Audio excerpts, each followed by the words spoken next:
রাজ্যে পালা বদলের পর থেকেই বিগত শাসক দলের একের পর এক দুর্নীতি নোংরামির অভিযোগ সামনে আসছে। কোথাও দলীয় কার্যালয় ঘিরে উঠছে দুর্নীতির প্রশ্ন, আবার কোথাও সাধারণ মানুষের ক্ষোভ ফেটে পড়ছে রাস্তায়। এবার তোলাবাজি সহ বিভিন্ন অভিযোগে তৃণমূলের পঞ্চায়েত সদস্যের স্বামীকে গ্রেপ্তার করল পুলিশ। তারপরেই কোমরে দড়ি বেঁধে এলাকা দিয়ে টানতে টানতে থানায় নিয়ে যায়। এরপরই চোর চোর বলে স্লোগান দেয় বিক্ষুব্ধ এলাকাবাসী। পরিস্থিতি সামলাতে আগে থেকেই হাজির ছিল কেন্দ্রীয় বাহিনী।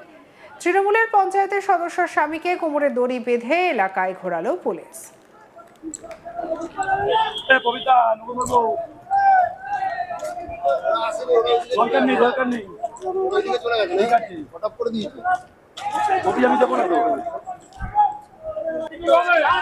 বাইরে চলে গেছে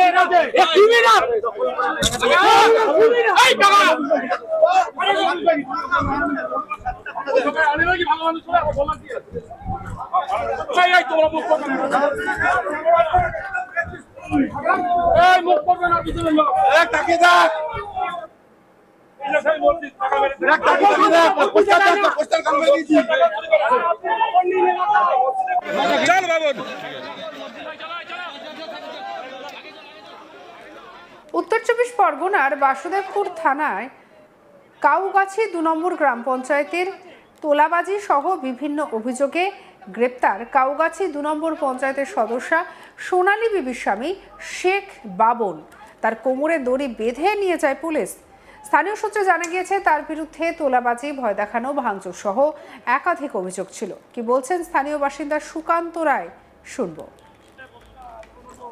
এখানে নিয়ে এসেছিল বাসুদেবপুরের এক সন্ত্রাসবাদী নেতা তৃণমূলের শেখ বাবনকে। তাকে তার ওয়াইফ পঞ্চায়েত সদস্য আমরা বলি না, কারণ মানুষের ভোটে যেটা পঞ্চায়েত সদস্য নয়, তো তাই আমরা পঞ্চায়েতের সদস্য মনে করি না তাকে। লুটপাট করে ভোট হয়েছিল, সেই লুটপাটের ভোটের নায়িকা হচ্ছে ওনার ওয়াইফ। শেখ বাবন তোলাবাজি করে, কোনো রকম কোনো প্রফেশন নেই। একটা প্রফেশন ছিল 2011 থেকে 13 সাল, সেই সময় প্রফেশনটা ছিল হচ্ছে একটা টাটা সুমো গাড়ি চালাতো। তারপর থেকে তার আধিপত্য, তৃণমূলের পঞ্চায়েতে আধিপত্য। 2013 সালে যে এখানে যে ক্যান্ডিডেট ছিল, বামফ্রন্টের যে ক্যান্ডিডেট ছিল, সেই জেতা ক্যান্ডিডেট, তার হাত থেকে এখান থেকে প্রথম তার হাতে করি হচ্ছে, তার হাত থেকে এখান থেকে জেতা সার্টিফিকেট ছিনিয়ে নিয়ে গেল। তারপরে 2018 ইলেকশন, মানুষকে ভোট দিতে দিল না, এলাকার মানুষকে ভোট দিতে দিল না, কোনো মানুষকে। আপামর গ্রামবাসী ভোট দিতে পারেনি 2018 সালে। সেম দেখলাম আমরা তার পরবর্তী পঞ্চায়েত ইলেকশনেও একই জিনিস। এইখানে যেগুলো পারলো না, সেটা হয়ে গেল ওই আপনার গহনা কেন্দ্র থেকে এখন লুটপাট হলো। এই কাউগাছি 2 গ্রাম পঞ্চায়েত তৃণমূল জেতে না, সেখানে জোর জবরদস্তি দখল করে তৃণমূল রয়েছে। আর সবচেয়ে বড় কথা, এই শেখ বামন এলাকার জমি মাফিয়া। প্রথম কথা হচ্ছে অন্যের জমি নিজের নামে করে বেচে দিচ্ছে। এবং এই যে এলাকাটায় বসবাস করি আমরা, সংখ্যালঘু সম্প্রদায় এলাকা, সেই সংখ্যালঘু সম্প্রদায় এলাকায় সবচেয়ে বড় তাদের হচ্ছে অস্তিত্ব হচ্ছে, তাদের হচ্ছে মসজিদ। সেই মসজিদের টাকা লুটপাট করেছে, 2 লক্ষ টাকার ওপর মসজিদের টাকা খেয়ে নিয়েছে। কাকে পাঠাতো? রাত্রিবেলা তার ছেলেগুলোদের মজ মস্তি হতো, বিভিন্ন মজ মস্তি হতো, উপর মহলে যেত। বিধায়ক জানতো না এটা হয় নাকি? বিধায়কের পরামর্শ হয়ে যেত। আপনি বাসুদেবপুরের এই পাশে সংঘমৈত্য ক্লাব দেখে আসুন, সেই সংঘমৈত্য ক্লাবের কাছে টাকা তুলতে যেত। সংঘমৈত্য ক্লাবের কাছে টাকা তুলতে যেত। আমাদের সংঘমৈত্য ক্লাব থেকে টাকা নেওয়া হতো যে আমার পার্টি ফ্ল্যাগ দিত। আমরা বলতে পারতাম না তো, প্রশাসনকে সাথে নিয়ে হতো। তো প্রশাসনও তার মধ্যে তো ইনভলভ ছিল সেই দিন, সেই জন্য কিছু করা যেত না। প্রশাসন ইনভলভ ছিল। এই অঞ্চলের বিভিন্ন ভোটের দিনে, ভোটের পরবর্তী যে সন্ত্রাস, সেই সন্ত্রাসের নায়ক হচ্ছে শেখ বাবন। বাড়ি ঘর সমস্ত জ্বালিয়েছে। এলাকার মহিলারা নির্বাচনের দিন ভোট গ্রহণ করতে যেতে পারতো না, তোলাবাজি করতো। বিভিন্ন পঞ্চায়েত ইলেকশনে বাসুদেবপুরের মানুষরা দেখেনি, সেই ঘটনা প্রতি ইলেকশনে করেছে। বাইরে থেকে মানুষজন নিয়ে এসে এলাকার মানুষদের ওপর চড়াও হয়েছে, থ্রেট করেছে, মেরেছে। সেই মব, গ্রামের মানুষের মব সরিয়ে দিয়েছে। এই সমস্ত রাহাজানি, তোলাবাজি সব এই ছেলেটার দ্বারা হয়েছে। আজকে গ্রামবাসী একত্রিত।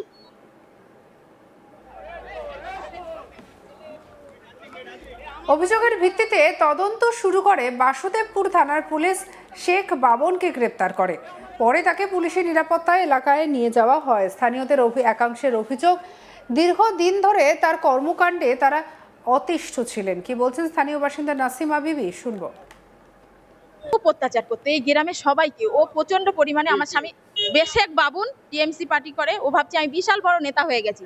তা মানুষকে এত অতিষ্ঠ করতো, সব মানুষকে জমি জায়গা নিয়ে ভাঙচুর, বলে খুনের হুমকি, বন্দুক দেখাতো। আমার বাড়ি নিজে গিয়ে পঞ্চায়েত হ্যাঁ, পঞ্চায়েত ভোটে আমার বাড়ি গিয়ে ভাঙচুর করেছে, আমার স্বামীকে পর্যন্ত মার্ডার করতে গেছে, আমার শাশুড়িকে মার্ডার করতে গেছে, আমার দেওরকে বলেছে, আমার দেওরের ঘর বাড়িও ভেঙেছে, আমার ঘর বাড়িও ভেঙেছে। আমার স্বামীকে তো একদম রাস্তায় বেরোতেই দিত না, সবসময় দেখতে আর বলতো তোকে খুন করবো, জবাই করবো।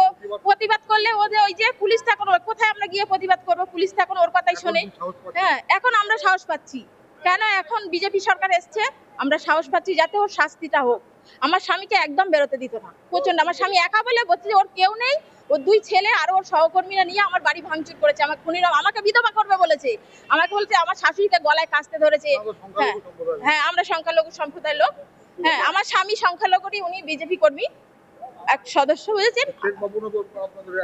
একই হলে কি হবে, কিন্তু ও তো জাত ভাইয়ের সঙ্গে কোনো মিল রাখিনি, ও সব সময় এরকম করতো, সব মানুষকে জ্বালাতো, অত্যাচার করতো প্রচন্ড মহিলা। হ্যাঁ, কুপ্রস্তাব দিত, আজে বাজে কথা বলতো। অপর স্থানীয় বাসিন্দা শেখ ফেরোজ উদ্দিনকে বলছেন, শুনবো। 2018 সালে টিএমসি জয়েন করার পর থেকেই এইভাবে অত্যাচার শুরু করে।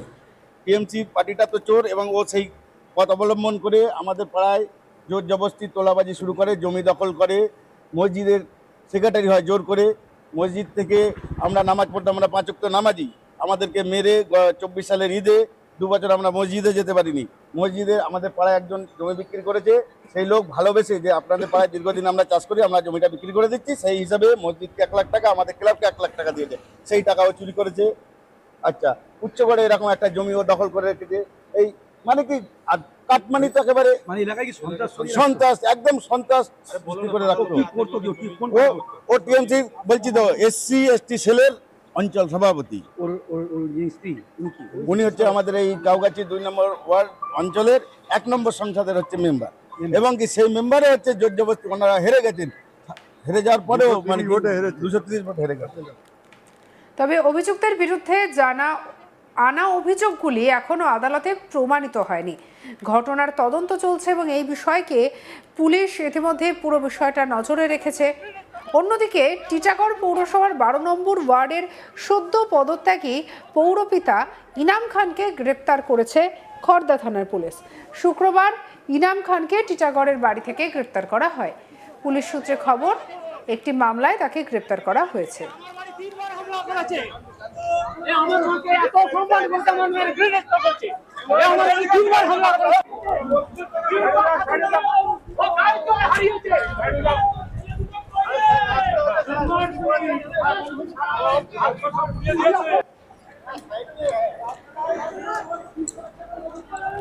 কবিতা দরকার নেই, দরকার নেই, আমি যাবো না তো। বাইরে চলে গেছে,